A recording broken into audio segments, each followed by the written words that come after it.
tem de filho do diabo mercenário atrás de púlpito hoje engravatado, de Bíblia na mão pregando, falando Jesus, Jesus. O que tem hoje é impressionante. Parece que Pedro estava assistindo uma televisão. Impressionante, inigualável essa revelação. Amém. Números capítulo 11, verso 16. Então Yahvé respondeu a Moisés: reúne 70 sábios anciãos de Israel, que tu sabes serem autoridades e escribas entre o povo. Tu os levarás à tenda do encontro, onde permanecerão contigo. Eu descerei para falar contigo e os abençoarei, tomando uma parte do Espírito que está em ti e colocando-a sobre eles. Assim levarão contigo toda a carga de responsabilidade em relação ao povo de Israel, e tu não o levarás mais sozinho. E ordenarás ao povo: santificai-vos para amanhã, e comereis carne, porquanto chorastes aos ouvidos de Yahvé, clamando: quem nos dará carne para comer? Quão melhor era para nós no Egito! Pois bem, Yahvé vos dará carne para comer. Vá agora ao verso 24, irmão. Em seguida Moisés saiu e comunicou ao povo a palavra de Yahvé. Então escolheu e reuniu rapidamente 70 sábios anciãos dentre o povo e os postou ao redor da tenda.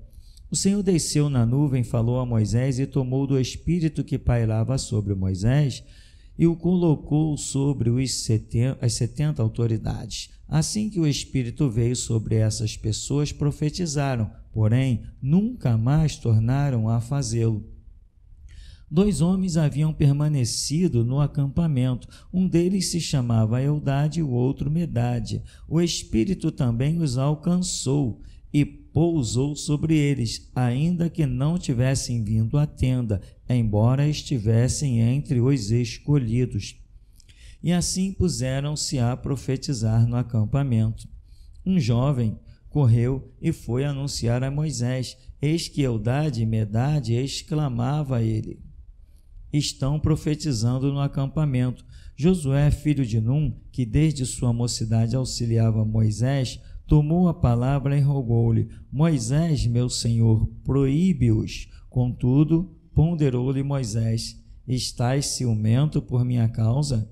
Que bom seria se todo o povo do Eterno fosse constituído de profetas, e que Yahvé depositasse seu espírito sobre eles. Então Moisés e as autoridades de Israel retornaram juntos para o arraial. Amém, irmão? Poder sentar.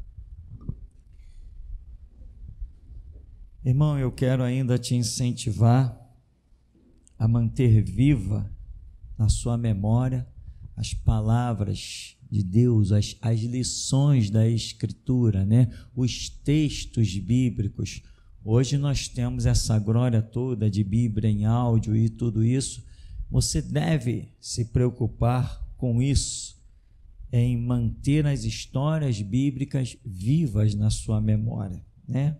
Tem 1000 caminhos para isso, ouvindo os seminários, ouvindo pregações, lendo diretamente ou ouvindo. Eu particularmente gosto muito de ler. Só que a questão da leitura, ela acaba tomando muito tempo, mas eu gosto muito de ler, muito mesmo. Eu sou meio que apaixonado por leitura, só que eu gosto de ler em voz alta. A minha forma de ler, eu sinto prazer na minha maneira de ler. Então, mas se você não gosta de ler, apele para outros recursos da tecnologia, porém, não deixa que o conhecimento, as passagens bíblicas, todas elas são lições para as nossas vidas. Irmão, não deixa isso escoar da sua vida. Não deixa. Luta, faz qualquer coisa, se revolta, faz qualquer coisa, mas não deixa as passagens bíblicas, o teor bíblico escapar da sua vida. Sem isso, você não será absolutamente nada. Essa passagem bíblica aqui, ela traz algumas lições. Nós sabemos que está acontecendo aquela luta ali, o povo pedindo carne e Moisés clamando a Deus. Moisés está achando o cargo dele pesado, dizendo que não pode suportar todo esse povo, não tem como carregar todo esse povo. Então Deus vem e traz essa situação, né? separa mais 70 homens aí, eles vão te ajudar, eles vão resolver as coisas mais simples, vão ter acesso direto ao povo, e somente quando as coisas forem muito complicadas, quando eles não resolverem, quando não chegar a um denominador comum, aí a questão vai até você, Moisés. Ou seja, ia ter coisas que eles não iam resolver, né? Obviamente, ia ter coisas, mas muita coisa, o povo tinha intriga de tudo que é jeito, irmão. Era tanta intriga que dá vergonha, era muita loucura. Alguns historiadores falam algumas coisas dessa época que você fica assim, sabe, abismado. Um povo que sai do Egito naquelas condições e vê um Deus tão de perto, vê uma coluna de fogo na frente deles, vê uma nuvem que fica ali parada. Não é uma nuvem que se dissipa e volta, não, uma nuvem que está ali o dia inteirinho, aquela nuvem está ali, o sol não pega neles. É algo impressionante. Quando a nuvem começa a andar, Moisés diz, levantar acampamento, a nuvem está movendo. Eles veem que a nuvem vai o tempo todo em cima deles. Parar, a nuvem para lá. Veio a noite, a nuvem sai, a coluna de fogo se apresenta. É uma coisa impressionante para esse povo vir brigar por causa de um boi, vir brigar por causa de um pedaço de terra, de uma tenda, de não sei. É uma loucura, uma loucura. Claro que a gente diz que é loucura, mas você não tem visto essas coisas diante de você, no dia a dia, em tudo que é lugar, diante de um Deus desse? Eu vou dizer uma coisa para você, meu irmão, eu nem sabia que existia um Deus tão grande como que nós estamos servindo atualmente. Nem sabia. Eu tinha a ideia que Deus era de perto, né? Que é Jeová Raá, o Senhor que é presente, e etc, etc. Eu tinha essa ideia. Mas agora eu estou dizendo que nem Jó, eu te conhecia de ouvir falar, mas agora te veem os meus olhos. Deus está muito perto para mim, o meu sentimento, a minha alma, o impacto que eu sinto de Deus é um negócio tão real e tão sobrenatural, tão poderoso, irmão, que eu não estou fazendo questão de mais nada, eu não estou nem aí para mais nada, entendeu? Quem quiser, cada um viva a sua vida. Eu sei que eu quero servir e adorar Jesus e estou soprando as folhas do calendário, só isso que eu faço. Se eu pudesse adiantar o tempo, eu adiantaria. Cada dia que passa, mais vontade eu sinto de partir dessa terra. E você, sente? Quem tem o Espírito da glória de Deus, deseja voltar para somar na glória de Deus. Porque é isso que o Espírito sente anseios, de voltar. Se ele está em você, é como que ele fica te dando esse anseio de te levar para a glória o tempo todo. Agora, se você não sente, não, vai chegar a minha hora, eu vou para o céu. Você está no maior descaso. Se o céu não ocupa os teus pensamentos, é porque você não está bem em sintonia com o Espírito Santo, com a verdade da palavra de Deus. É isso que acontece, irmão. Vê que Ló, lá em Sodoma, ele afligia a sua alma por ver o que? A impiedade, mas dentro dele estava o quê? A santidade. Ele afligia a sua alma em ver toda aquela coisa horrível, ou seja, incomodava ele. Você tem que se sentir incomodado também com esse mundo, e o teu anseio tem que ser sair desse mundo. Sair desse mundo significa, no fundo da nossa alma, a gente quer ver esse sistema finalizado. Nós queremos ver esse sistema finalizado. Eu estou acreditando que agora Jesus vem em 2045, no máximo. 2045, estou acreditando nisso. Veja bem, eu estou acreditando. Você busca Deus? Você tem uma fé, né? Para alguns aqui, Jesus deve voltar, sei lá, daqui a 100 anos, daqui a 200, daqui a 300. Não, Jesus não vai voltar nem tão cedo. É a fé de cada um. Para mim, a minha fé me aponta que ele vai voltar ali, 2045. Eu posso estar errado? Eu posso estar errado, mas o fato de eu estar errado não anula a fé que eu tenho. Você entende isso? Não, pastor, isso é heresia. Não, não é heresia. Heresia é quando você contraria a doutrina da palavra. essa é a minha fé. Eu posso estar errado nessa fé? Vamos dizer assim, posso estar errado. Pode ser que dê 2045 e Jesus não veio. Pode acontecer isso? Pode acontecer isso. Mas e aí, quando acontecer isso, eu vou dizer assim, poxa, eu estava errado, mas vou continuar vivendo cada dia com a minha fé, apostando a vida na Escritura. Não vai alterar em nada para mim. Você disse que acreditava que Jesus vinha em 2045, a gente passou 2045, ele não veio, e daí? Vem amanhã? Não, mas não vai vir amanhã. Eu vou viver todos os dias como se fosse encontrar com meu Cristo naquele dia, disposto a viver pelo evangelho da vida. Isso é fé, não é heresia. Heresia é quando a Escritura diz assim, após a morte segue-se o juízo. Você diz assim, não, eu creio na reencarnação. Isto é heresia. Quando você contraria um ensinamento bíblico. Mas sobre a volta de Jesus, está especificado dia e hora? Não está especificado. Então eu posso acreditar no que eu quiser, porque eu não vou contrariar nenhuma doutrina bíblica, está entendendo? Então, quando você pegar um louco que diz assim, como é que é? Você disse 2070 Jesus voltará. Não, isso é heresia. Você sabe que está diante de uma pessoa que não entende nem o que é heresia. Ele nem sabe o que é heresia. Heresia, se você procurar no dicionário, tem até um negócio bacana que eu descobri na internet, sinônimos.com.br, é um dicionário online, poxa, show, irmão, show esse dicionário, sinônimos.com.br. Se você colocar lá heresia, você vai ver que a heresia é uma forma de doutrina que contraria qualquer ordem. Por exemplo, vou especificar para você, o que é uma heresia para a Igreja Católica? Nós somos hereges. O que é uma heresia para nós? O catolicismo, o espiritismo, o budismo, tudo isso é heresia. Tudo que eles têm como doutrina, reencarnação, missa para os mortos, batismo de criança, isso tudo que eles têm para nós é heresia. E o que nós temos para eles é heresia.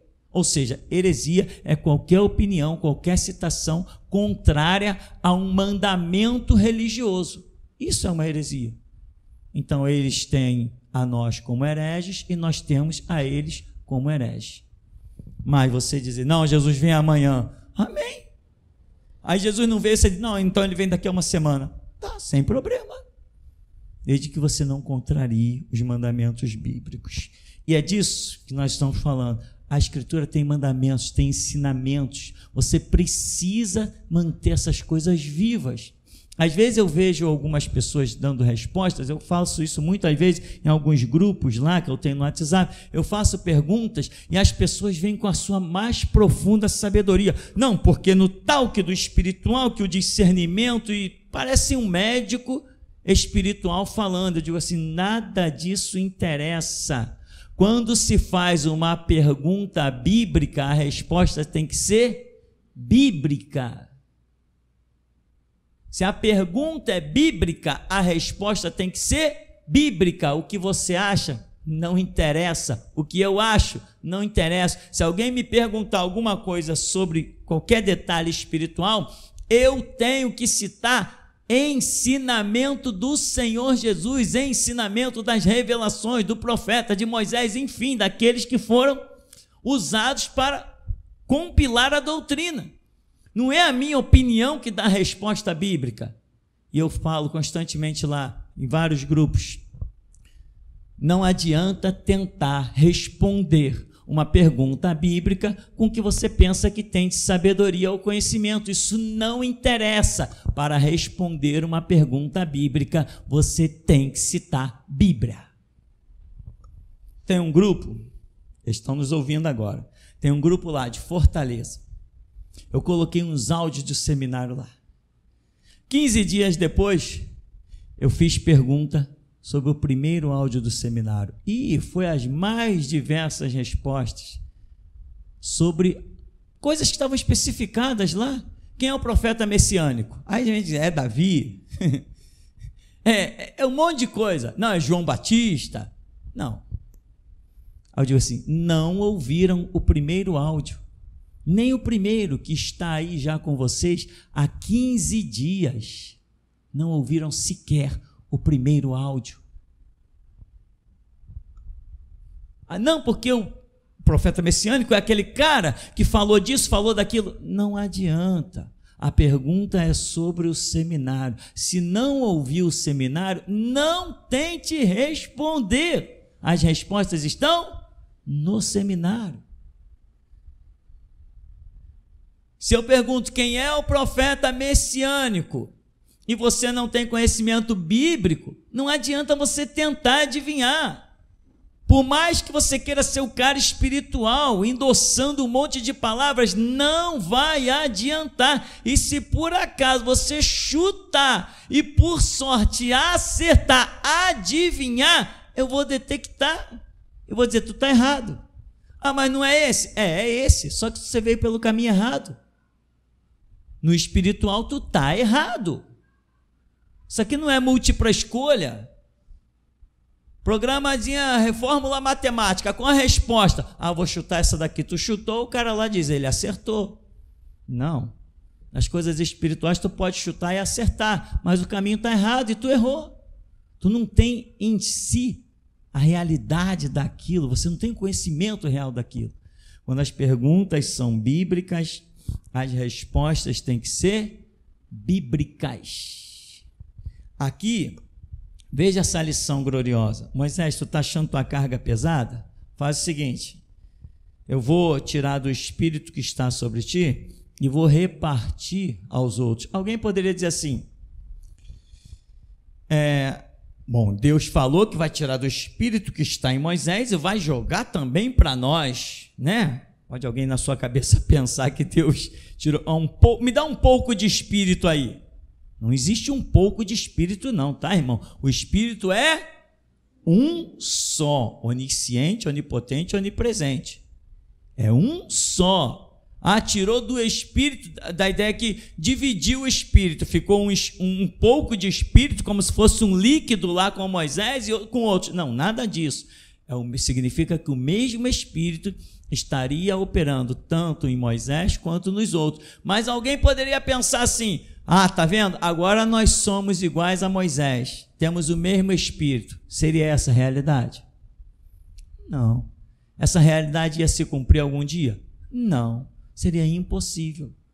Então, é necessário atentar para as coisas, porque às vezes as pessoas se confundem em coisas que nenhum outro se confundiria.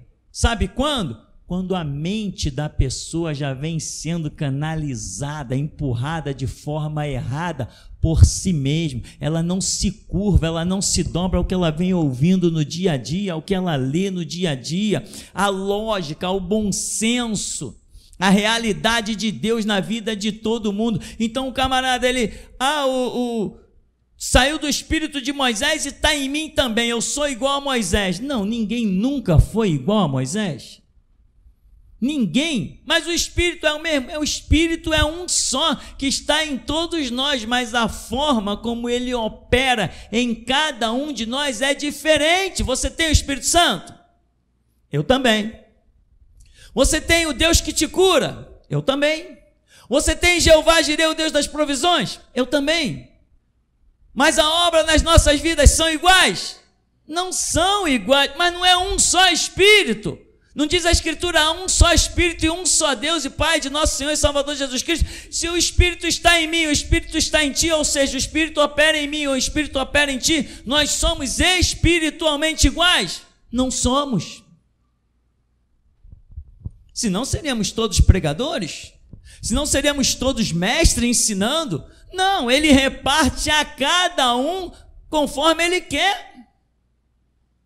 Segundo a capacidade não é que um tem mais capacidade que o outro, é que ele próprio capacita cada um conforme o chamado que ele tem na vida de cada um, conforme aquilo que ele pôde trabalhar na vida de cada um.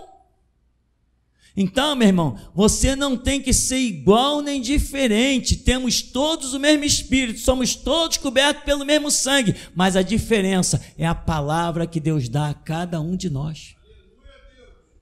Isso faz a diferença. Eu já vi muita gente se arrebentar. Não, irmão, que eu vou viajar. No tempo da Igreja Batista era assim, vou viajar, vou levar a palavra em tal lugar. Eu vou dizer assim, por que você vai para lá? Não, porque está escrito, irmão, ide por todo mundo pregar o evangelho a toda criatura. Deus está falando aqui, ó, vou abrir a Bíblia para o irmão aqui, ó, está vendo aqui? Deus está falando com a gente. Eu disse, não, está não. Como não, irmão? Não está. Ele disse, ide por todo mundo pregar o evangelho a toda criatura. Disse para aqueles homens que estavam lá ao pé dele. Essa palavra foi dada para eles. Para você isso apenas está escrito aí. O dia que Deus virá e disser para você, ide pregar, aí ele deu a palavra para você. Por enquanto ele disse para eles lá no passado. Aí vem o Espírito Santo, entra nessa palavra, convence o infeliz que ele está ouvindo a verdade, mas o orgulho dele não deixa ele ceder. E ele pega o ônibus e vai morrer de acidente no caminho, desgraçado, atrapalhando, inclusive, a grande obra que Deus tinha na vida do cara. O que está escrito não é para mim nem é para você. O que Jesus falar será para mim, será para você. Mas, pastor, você acabou de citar aí a palavra Deuteronômio capítulo 28, te colocarei por cabeça e não por cauda. Então a palavra não é para todo mundo. Por quê? Todo mundo que se diz evangélico está bem de vida? Não tem um monte de evangélico que é uma vergonha, que está aí pedindo um pedaço de pão, sendo alimentado por cesta básica de terreiro de macumba, de ordem de caridade, terceira e quarta de catolicismo? Não tem? Tem, que eu conheço. Claro que não é um crente da geração Jesus Cristo, mas não é mesmo. Se for um crente da geração Jesus Cristo, pode ter as suas lutas e as suas dificuldades, mas o Deus da geração Jesus Cristo proverá de acordo com o que Ele quer. Agora, ninguém aqui vai receber cesta básica de catolicismo. Ah, mas se vier precisar um dia, estou cuspindo, nunca precisarei. Estou cuspindo, dessa água eu não beberei, nunca! Faça-me o favor. Então, meu irmão, ide por todo mundo. Por que ninguém aqui sai pelo mundo afora? Você não sente essa força, você não sente essa graça. Quantas pessoas abriram a igreja e fecharam? Quantas fizeram uma loteria? Eu conheci muita gente, mas muita gente. Abriu num lugar, pô, não deu certo aqui, não está entrando gente, não está dando dinheiro, vamos fechar aqui, vamos abrir ali. Abriu lá, não deu certo, não está entrando gente, não está dando dinheiro. Pô, vamos abrir ali a rua principal, passa ônibus, metrô, tem aeroporto do lado, é fácil das pessoas virem. Vamos abrir ali, não deu certo, fecha, vamos abrir em outro lugar. E assim ficou até o infeliz baixar a sepultura. Quando Jesus virou para mim e disse simplesmente assim, vai para tua casa e funda a minha igreja, lá que não é rua principal, é alto do morro, difícil acesso, e lá eu levarei um povo forte. Não tem loteria, tem palavra dada de Deus, palavra dada de Deus. Deus, quando me chamou para essa obra, Ele disse assim, vai fazer a minha obra, e eu te prometo, não vai te faltar nada. Hoje, quando eu digo assim, não tenho falta de nada, sabe por quê? Porque o Deus que eu sirvo é poderoso e vive, Ele fala e cumpre. Foi assim que Deus me chamou, porque quando Deus me chamou, meu irmão, eu quase não tinha uma roupa para vestir, eu não sabia o que ia comer no dia seguinte, era assim que eu estava. E estava naquela expectativa, como vai ser, trabalho aqui, biscate ali, seja lá como for, e você fica, poxa, como que eu vou fundar uma igreja? Como que eu vou fundar uma igreja se eu estou precisando defender um pão de cada dia? Então o Senhor já veio com a palavra toda preparada, vai, funda a minha igreja, e eu te prometo, não vai te faltar nada. Eu vim e fundei a igreja. Irmão, vou dizer para você uma coisa, 3 meses, depois de 3 meses que eu fundei a geração Jesus Cristo, depois de 3 meses, porque no primeiro, segundo e terceiro mês em si, as pessoas queriam dar dízimo e eu não queria aceitar. Então continuei na luta, continuei na batalha. As pessoas, pastor, eu trouxe meu dízimo, onde é que eu boto? Não, irmão, não estou recebendo dízimo não. Aí vem a outra, pastor, eu estou guardando meu dízimo já há 2 meses. Vou ter que ir para outra igreja dar o meu dízimo? Pastor, eu quero dar o meu dízimo aqui. É aqui que eu congrego. Não, irmão, segura um pouco, eu estou vendo com Jesus. Tá, se fosse outra, dá logo isso aqui. Não, meu irmão, eu não vi. Jesus não me chamou para recolher dízimo. Jesus me chamou para pregar a palavra. De forma que nenhum outro jamais pregaria. E nenhum outro prega. Se sair um pregador igual a mim, tem que sair daqui. Lá de fora não sai. É impossível! O Espírito que está sobre mim está sendo repartido, não sobre todos! Não sobre todos! Porque ainda tem gente aqui que Deus portará para fora. Então as pessoas vinham, pastor, meu dízimo, pastor, eu não sei o que fazer. Pastor, quer que eu entregue o dízimo lá na outra igreja? Falei, irmão, ora, vê aí e tal. Passou depois dos 3 meses, e eu ali naquela batalha, Senhor, essas pessoas querem entregar dízimo. O Senhor não me chamou para recolher dízimo, me chamou para pregar. Nossa, o que está escrito na minha palavra? Trazei todos os dízimos à casa do tesouro. Tá, você vai ser contra ou a favor da minha palavra? Deus, misericórdia. Senhor, me perdoa. Pedi perdão. Eu tive que pedir perdão a Deus, que as pessoas queriam entregar o dízimo e eu não me julgava digno. Eu não me julgava digno de receber dízimo de ninguém. Quem sou eu para receber o dinheiro do suor dos outros? Quem sou eu? Malditos sejam os que não foram chamados e recebem. Desgraçados sejam eles. Malditos sejam, desgraçados que caiam na sarjeta. Eu estremeci, as pessoas querendo entregar dízimo e eu não sou. Que isso? Quem sou eu para receber o dinheiro do suor de uma pessoa que trabalha o mês inteiro para receber um salário mínimo e depois ainda vem deixar dinheiro aqui para mim? E Deus falou, tu vais ser contra ou a favor da minha palavra. Eu disse, Deus, me perdoa. Cheguei, irmão, ó, quem quiser entregar o dízimo, está aqui a caixinha, peguei uma caixinha de sapato, alguém botou uns lacinhos, rasgamos a caixinha, fizemos uma brecha. Depois de 3 meses, eu nunca mais soube o que era dificuldade. Porque assim diz Deus através do apóstolo Paulo, aquele que prega o evangelho, que viva do evangelho. E eu tenho certeza que tudo que eu faço na minha vida é pregar o evangelho, é incendiar o sistema. E eu vou dizer de novo, malditos sejam aqueles que recebem dízimo do suor dos outros, sem ter autorização de Deus. Malditos sejam! Desgraçados sejam, malditos sejam inúteis, que se tornem dependentes de alguém que lhes empurre a cadeira de roda. Malditos sejam, desgraçados. Esta ira entrou na minha alma, não sei porquê, mas essa palavra tem efeito.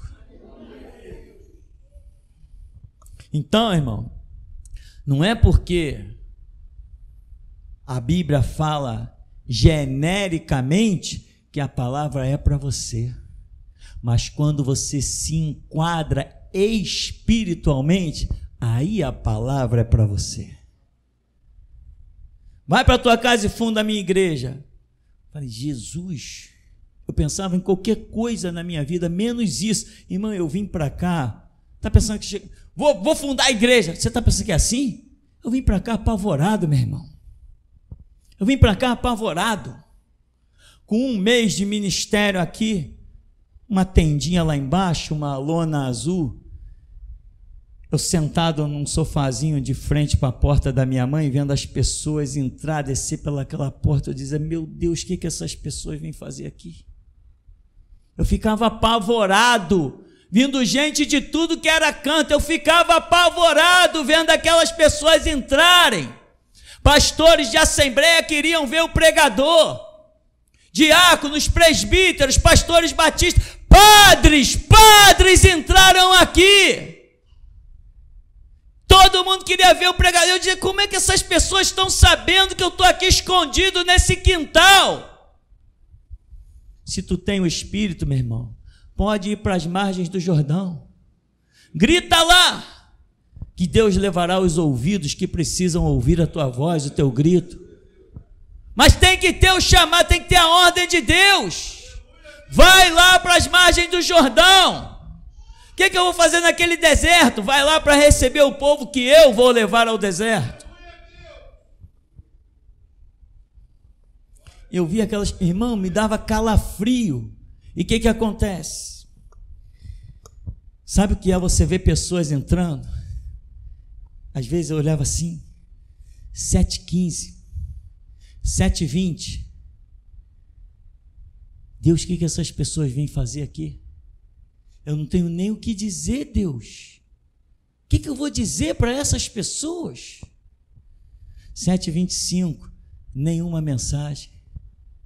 7h26, 7h27, 7h28, quando eu me levantava da cadeira, porque eu só tinha que andar um pedacinho, 10 metros da porta da minha mãe até onde tínhamos o púlpito. O púlpito era uma mesinha assim, que eu ficava atrás dela. 7h28, quando eu andava, diz assim para o meu povo, Senhor. Eram mensagens de 15 minutos, mensagens de 18 minutos, mensagens de 20 minutos, mensagens que abalaram muitas vidas, mensagens curtas, mensagens tão violentas, que às vezes membros da igreja, de tão violenta que eram as mensagens no começo do ministério, você acha que elas são violentas hoje? Eu acho que elas já foram mais violentas. Deus tem uma forma de tratar que a gente não sabe. Ele fala do jeito que Ele quer, no tempo que Ele quer, da forma que Ele quer. Nós somos apenas barro. Ele bota água, Ele bota azeite, Ele bota o que Ele quiser no barro, o vaso é dele. E as mensagens eram tão violentas que às vezes eu terminava culto, pessoas vinham para falar comigo no final do culto, dizia, pastor, posso me aproximar? Pode, irmão, se aproxima. Não, pastor, eu estou aterrorizado com o que eu ouvi. Eu estou até com medo de chegar perto. Eu cansei de ouvir isso. Pessoas que ficavam com medo de se aproximar de mim no final do culto, por causa das mensagens tão terríveis que Deus dava. Nessa época as mensagens não eram gravadas. Não tinha recurso para gravar. Computador, não tinha nada desse recurso. Não tinha a mínima chance de gravar nada. E quando isso aconteceu, tinham pessoas que estavam tão impactadas, meu irmão, com a mensagem, chegavam a telefonar para cá e dizer assim, pastor, depois não, mas tinha telefone fixo, a gente divulgava telefone. É o pastor Tupirani que está falando? Sim, irmã, sou eu. Pastor, você não é da terra, não. Pastor, você é Jesus, não é? Eu dizia, não, meu irmão, não sou Jesus. Sou apenas um servo de Jesus. Não, pastor. Tu és Jesus. Eu acho que Jesus já veio disfarçado em ti, porque ninguém fala essas coisas. Não, irmão, não, eu não sou Jesus. Quantas vezes me disseram isso? Quantas vezes? E eu gravei um testemunho. Gravei um depoimento. Contei aonde eu tinha nascido, o que aconteceu quando eu nasci, o que aconteceu no hospital. E escrevi um pequeno texto para que as pessoas vissem que eu não era Jesus, eu era apenas um lixo reciclado por Ele, só isso. Eu gravei aquilo, eu escrevi aquele texto literalmente com esse foco das pessoas verem que eu não era nenhum Deus, eu era apenas um lixo reciclado por Ele. E esse texto que eu escrevi, atingiu outro objetivo, provocou um deputado macumbeiro aí, que era da Alerj, agora não conseguiu se reeleger e tal, e ele tramou um monte de coisa, foi a coisa acontecer na prisão e não sei o quê. Deus tem sempre os seus caminhos. Então, meu irmão, veja, se lance as lições bíblicas, veja o que Deus tem para a tua vida, né? Veja que um homem vem, Moisés, Eldade e Medade estão profetizando lá no arraial. Aí Josué está do lado de Moisés. Eu estou do lado do cara, eu tenho autoridade para falar. Conhece, eu lavo as mãos dele, eu jogo água nos pés dele, sou eu que pego a toalha para ele. Aonde ele vai, ele me chama. Eu estou com ele, eu sou assim com ele. Ei, tu é assim com ele, mas tu não é ele. Tu é assim com Jesus, mas tu não é Jesus. Tu é assim com o pastor, mas tu não é o pastor. Tu é assim com o profeta, mas tu não é o profeta. Tu é assim com o teu irmão, mas tu não é o teu irmão. A obra com ele é uma, a obra contigo é outra. Aí Josué, Moisés, proíbe-os. Que ousadia do homem, que ousadia do homem. Saber que está ali junto dele alguém que é infinitamente superior a ele, a palavra é dirigida àquele homem. Moisés, estão profetizando no arraial, a palavra foi dirigida a Moisés, e o infeliz ousa se levantar, interpelar a palavra, tomar a frente e falar, quando o homem que pode falar, que está acima de todos, está lá presente. O que houve, Josué? Tu está com ciúme por mim? Vou mostrar o quanto tu está errado. Tu está dizendo, proíbe. Eu estou dizendo, quem dera que todos em Israel fossem profeta, porque isso significa que todos eles têm o Espírito da glória de Deus. Ou seja, Josué é um cara que ainda precisava de bastante palmada para poder se enquadrar no lugar dele. Como é que tu está numa sala, meu irmão, com o presidente da república, vamos falar a nível bem baixo, né? Tu está numa sala com o presidente da república, falar a nível bem baixo, hein, para tu entender, que às vezes a gente precisa baixar a linguagem para a pessoa entender. Tu é o segurança do presidente, aí alguém chega, senhor presidente, que é o presidente Bolsonaro, né? Senhor Bolsonaro, eu queria avisar isso, aí tu é o segurança. Não, Bolsonaro, o negócio é o seguinte, deixa comigo. Ei, tá louco? Tem que saber o seu lugar, meu amigo. Regra número 1 para quem quer se enquadrar no Evangelho, saber o seu lugar, e o seu lugar com certeza não é se colocar superior a ninguém. Sabe o que Deus me revelou essa semana? Tem pessoas que não prosperam. Sabe por quê? Porque a sua mente não é de ovelha, é de liderança. Se acha com mais conhecimento, se acha com mais entendimento, se acha com mais compreensão, se acha que pode receber algo acima dos seus irmãos. Isso é mente de liderança. E às vezes o que acontece? É uma simples ovelha com mente de liderança. Não combina. Ovelha não lidera nada. Quando Deus chama alguém para liderar, Ele chama de pastor ou mestre. Pastor e mestre é um homem, a ovelha é um. Então, meu amigo, não combina você ser ovelha e ter a mente de liderança. Aí você se enrola completamente, destrói a tua vida. Eu já falei nesse ministério, ou melhor, eu já repeti aquilo que me foi mandado falar. Quem não é líder tem que ser. Por que tanta gente foi expulsa desse ministério? Porque não entendeu que aqui mando eu e aqui só tem uma cabeça. Só tem uma cabeça nesse lugar, meu amigo.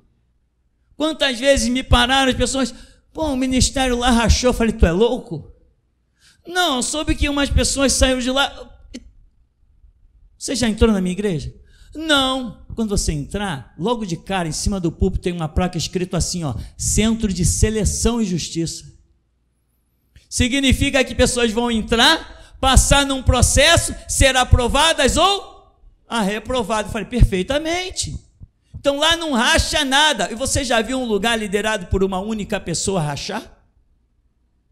Aonde racha é quando tem duas cabeças, quando tem dois líderes. Lá na minha igreja só tem uma liderança, que sou eu. Enquanto eu estiver de pé, está tudo de pé.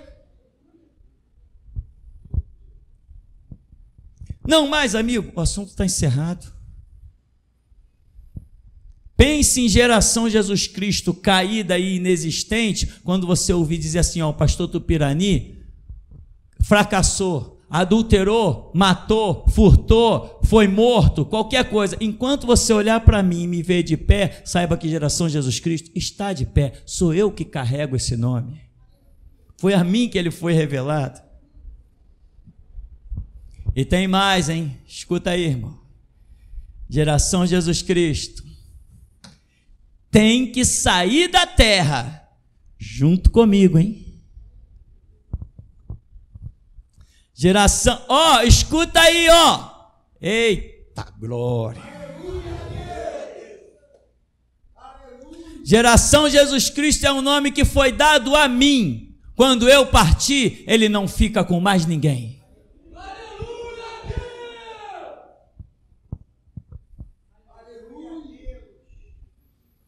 Não terei um pastor substituto para sustentar o nome Geração Jesus Cristo. Nenhum me substituirá. Nenhum me substituirá. Analisa isso, irmão. Isso é muita glória. Tem muitas coisas envolvidas nisso aí. Enquanto essas glórias estão sendo manifestas, alguns continuam dormindo em berço esplêndido. Mas, eu vou dizer uma coisa, Ebenezer, até aqui nos tem ajudado o Senhor. Amém. Deus de pé. Bendito Deus, santo é o Senhor. Glorioso. Deus de pé. Mestre, é impressionante. Eu não sei se eu fico rindo, se eu choro, se eu pulo, se eu saio correndo. Eu te vejo como um menino. O rosto de um menino. Tu pregas, homem, como um menino, um fôlego de um menino. Tamanho é Deus de perto. Eu sinto Deus nas tuas palavras. Eu sinto Deus no som da guitarra. Impressionante como eu senti Deus no toque da guitarra, ver os anjos tocando nos instrumentos, no momento do louvor, o menino ali tocando, e os anjos, um de cada lado, tocando, encostando a mão no instrumento e tocando no instrumento também. Isso é Deus de perto. Irmãos, nós estamos no arraial. Deus está aqui, parece que nós estamos brincando com Deus, estamos num gozo eterno, eu não sei explicar isso. A minha vontade é correr, pular. É impressionante. O culto de domingo passado, Deus botou um selo nele. É para estudar, é para ouvir aquele culto de domingo passado. Aquele culto vai dar força. Vai tirar o medo de quem ainda tem medo de morrer. O culto de domingo, ouçam o culto de domingo. Está selado por Deus o culto de domingo. Deus de perto. Eu sinto Deus de perto. Amém, mestre. Até aqui Deus falou. Aleluia. André, tem um...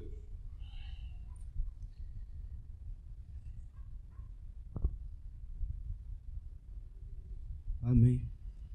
Logo no início do culto, quando a gente entoava os louvores, Deus mostrou 4 cavalos de fogo nos 4 cantos da congregação. E esses cavalos, não havia cavaleiro nenhum sobre eles, e eles estavam direcionados lá para fora. Exatamente aqui, do lado direito do púlpito, desceu um anjo. Esse anjo, ele estava trajado com os trajes de guerra. Esse anjo, ele tinha um peitoral muito bonito, muito preparado, a bota. Esse anjo possuía a espada e uma adaga que estava sobre esse anjo. Esse anjo é muito forte. Esse anjo é o que o Deus Todo-Poderoso encaminhou para as guerras que hão de suceder ao ministério nesse ano de 2019. Deus manda dizer assim: eu tenho uma surpresa para os incrédulos que adentram a minha casa. Quando todos pensarem que é o fim da geração Jesus Cristo, manda dizer o Senhor: eu tenho uma surpresa, eu trarei o meu servo de volta, e eu o trarei em glória, manda dizer o Senhor. Eu tenho uma surpresa para os incrédulos, o meu nome será sustentado, eu trarei o meu servo de volta. Hoje, enquanto louvávamos, houve uma festa muito tremenda dentro desse lugar. Os anjos desceram neste lugar com instrumentos de música. Eles saltavam, a alegria era tamanha em glória. Eles foram participantes desta glória tremendo. O teu louvor, o louvor desta casa, que é selecionado por ti, chega às narinas de Deus de uma forma muito gloriosa, que os céus descem à terra. Manda te dizer o Senhor: tu és o meu filho amado, em quem me comprazo, diz o Senhor. A tua história é minha. Eu rasgarei os céus, a terra vai tremer por causa da tua história. Eu julgarei nações e povos, diz o Senhor. Homem, tu és o meu filho amado, em quem me comprazo, diz o Senhor. E quando ele me disse isso, eu tremi na minha estrutura. Bem-aventurado sou eu e todos aqueles que são participantes desta obra, manda dizer o Senhor.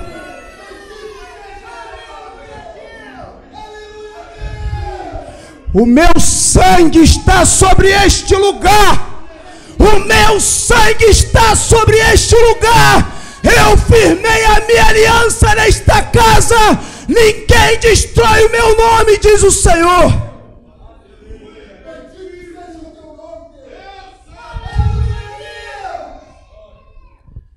Marquinho, Deus hoje te trouxe mais uma estrutura nova. Enquanto você entregava a profecia, eu vi o teu corpo se estruturando, você ficava forte. Deus hoje acrescenta dentro de você uma estrutura espiritual. Deus está te trazendo algo novo dentro da tua alma. Manda te dizer o Senhor nesta noite.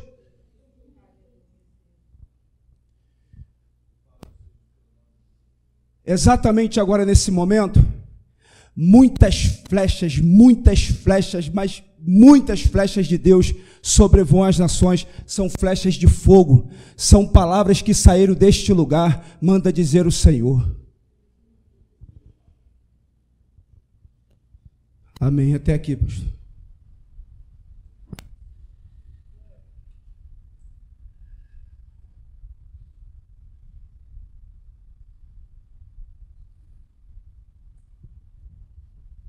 Rapaz, irmãos, o que diremos depois de tudo que foi dito? Nos louvores, eu vi anjos saltando, sorrindo, cantando. Era algo muito tremendo, irmãos. A alegria de Deus hoje neste lugar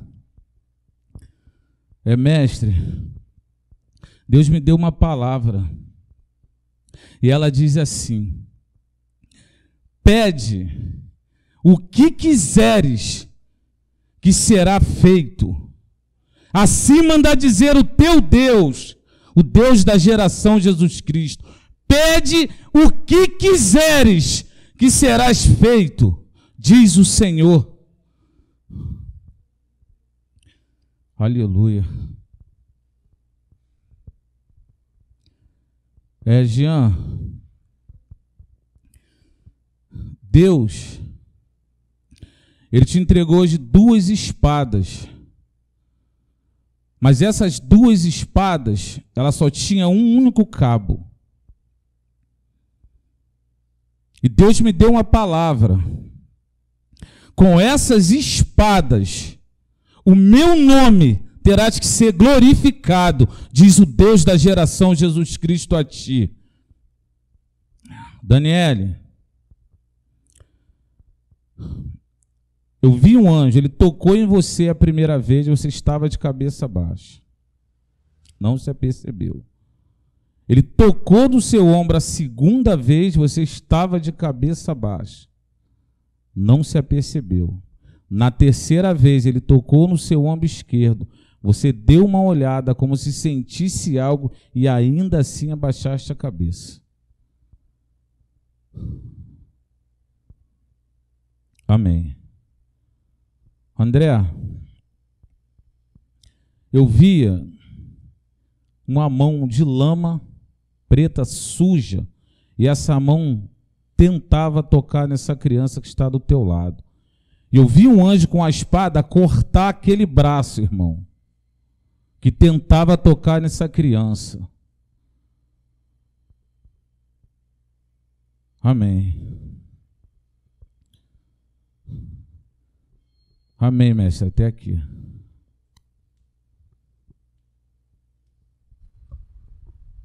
Deus.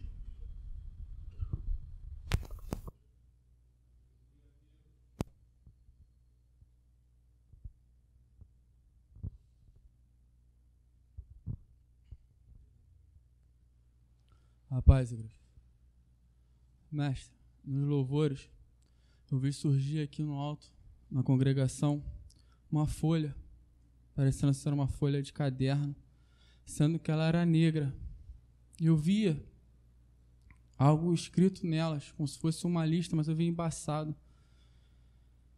E quando eu estava percebendo essa folha aqui no alto, eu vi começar a surgir fogo por baixo dela, e eu vi ela queimando, e a visão cessou.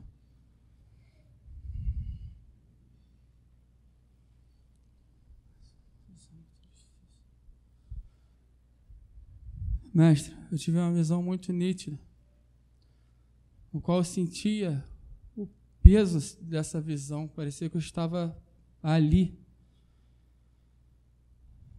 Eu via um caixão enterrado, eu estava vendo ele por dentro da terra. E Deus me fez perceber um corpo bem apodrecido dentro desse caixão. Eu vi os bichos comendo esse corpo. Eu via sair, mestre, se fosse um espírito negro, vamos dizer assim, um ar negro, assim, um espírito negro saindo dali.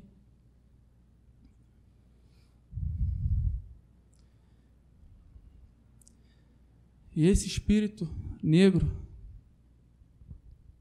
ele foi até em direção ao André, o rebelde.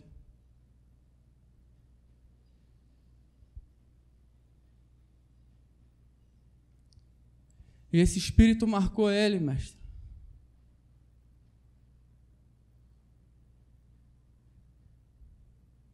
E assim eu digo: maldito tu és, e hoje tu estás marcado para os seus últimos dias, e tu implorarás ao meu sacerdote misericórdia. Assim eu digo.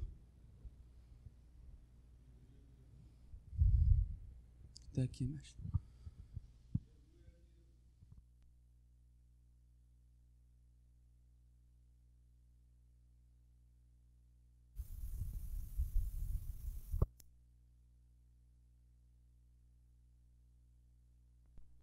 Quando estávamos louvando, eu acho que foi o segundo louvor, aquele louvor Espírito Santo, eu tive uma visão. Eu vi o Senhor tocando violão e eu vi como se uma porta abrisse dentro do Senhor. E de dentro do Senhor saiu como se fosse um ser de luz. Assim ele saiu. De dentro do Senhor saiu alguns e foi dividido. Mas eu não sei para quem, mas para alguns foi dividido esse ser de luz, como se o Espírito do Senhor saísse, um espírito de dentro do Senhor saísse, eu não sei explicar, eu só sei o que eu vi, e fosse para alguns. Eu vi um voando também, indo para algum lugar.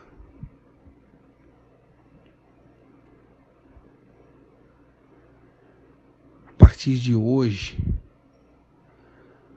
a vida de alguns mudará. Mudará drasticamente, em vários sentidos. A partir do dia de hoje. Amém.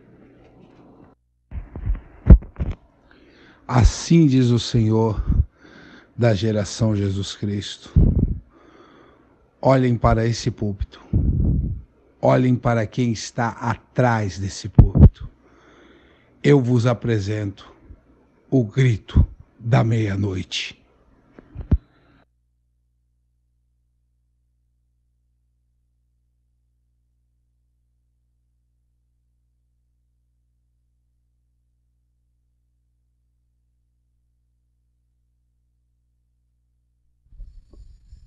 Alguém mais?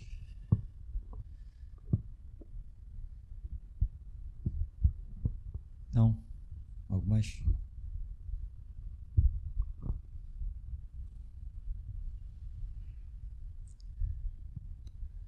Quando eu disse assim, pastor, este é o meu filho amado em quem me comprazo, pessoas ainda insistem em dizer que isto é heresia, mas o Senhor vai cobrar. Deus vai cobrar, Deus manda dizer que vai cobrar, e alguns descerão à sepultura, manda dizer o Senhor.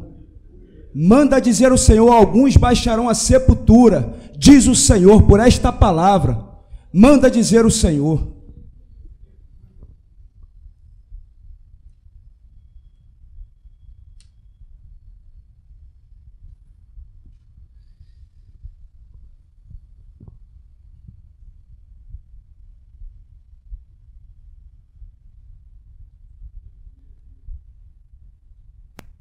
Alô. Jean, eu vejo uma grande luta no meio dos seus, no meio do seu trabalho, no meio da sua casa. Tu será muito, mas muito provado. E Deus manda te repetir. O nome dele tem que ser glorificado. Disso depende a sua vida, diz o Senhor. Mestre, eu olho para a cidade, eu não vejo carros, eu não vejo casas, eu vejo como um vale, uma campina verde, e eu vejo o Senhor andando nela sozinho, e eu não vejo mais ninguém. O Senhor olha para trás e não vê ninguém, o Senhor continua a caminhar para frente, e eu vejo a terra como se ela tivesse completamente vazia, inabitada, mestre. Amém. Bendito Deus, Pai, nós te damos graças, Senhor. Vale mais um dia nos teus atos que em outras partes 1000. Talvez um dia o Senhor ainda nos conceda, ainda nessa terra, Deus, um culto de 4, 5 horas, Deus. Porque nós podemos entender, ó Deus, o que Pedro sentiu. Ele disse: Senhor, bom é estarmos aqui. Quer que façamos 3 cabanas, uma para ti, uma para Moisés e outra para Elias.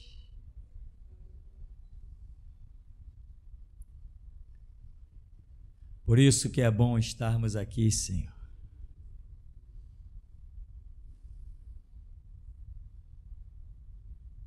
Porque no Monte da Transfiguração, Senhor, naquele princípio, foi manifesto o que seria o fim, Deus. Por isso nós te glorificamos, Deus, porque o que Pedro sentiu é o que nós sentimos, Deus. Assim, bendito Deus, leva-nos na tua graça, leva-nos na tua paz, guarda-nos, Senhor, como a menina dos teus olhos, porque tudo que nós queremos, tu conheces no profundo do nosso coração, mas quer seja pela vida, quer seja pela morte, que Cristo Jesus seja glorificado. Contamos com tua graça e tuas forças, Deus, e assim despede-nos, pois nós somos, com certeza, nesta última hora, nesta última dispensação do grito da meia-noite, somos os teus últimos, Senhor, os teus últimos guerreiros. Jesus, nós que por ti daremos a vida, te saudamos. Aleluia! Amém. Vamos em nome de Jesus.